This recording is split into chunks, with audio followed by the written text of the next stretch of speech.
So welcome back, another day, another video. So today I'm going to present a young Indian male who for his hairline and mid-scalp received about 2400 scalp grafts. For the hairline, temple points. A good hair transplant, as I've earlier mentioned, is one which brings about naturalness, a hairline into which a patient grows out of, a hair transplant which lasts. So in this patient you can see the naturalness and, most important of all, the preservation of a scalp donor.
Transplant can be made out immediately after the procedure. A hair transplant should look very clean after the procedure. It shouldn't be too bloody. If it is too bloody, it means either that the grafts were not placed properly or the plantation has been traumatic. A traumatic plantation will also lead to a lot of swelling in the face. The edema formation will add to the fibrosis, and fibrosis leads to poor growth. So a hair transplant is one even your barber should not be able to tell. The barber should not be able to tell the recipient area as well as the donor area. The donor area should look just the same as it was before the procedure. And this can only be done if the integrity of the donor area is maintained by the 1:5 ratio. The video here, which I posted last week. If you can make out a hair transplant by cobblestoning along the hairline, by a doll's head look, that is a Barbie doll look, pluggy grafts, if you can make this out, there is no point going in for a hair transplant. In that case, a hair piece is much better. If you can tell a hair transplant from a distance, it looks much more shoddy than you're wearing a hair piece. And after all, a hair piece lasts a lifetime.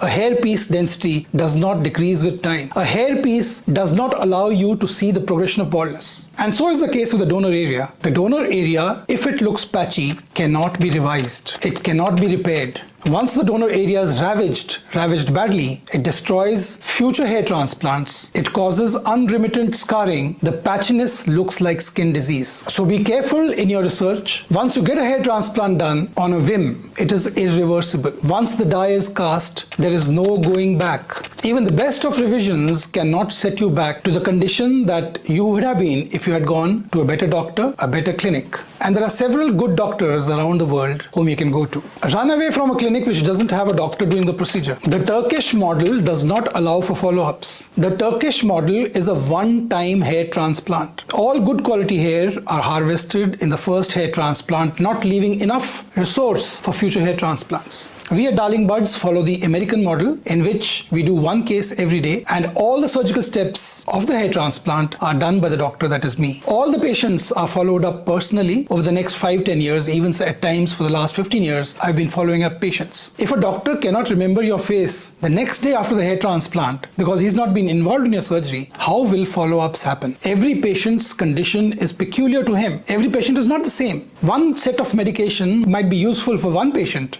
and might be detrimental for the other. Even the type of hair transplant that you get is not the same for everybody. You need not take me at face value. Do your research, see cases, meet patients, and make up your mind. But remember, once the die is cast, there is no going back. So thank you for watching again. If you have any questions, leave a comment in the comment section below and I'll get back to you. If you haven't subscribed yet, please do. It encourages me to bring out more videos for you. God bless you.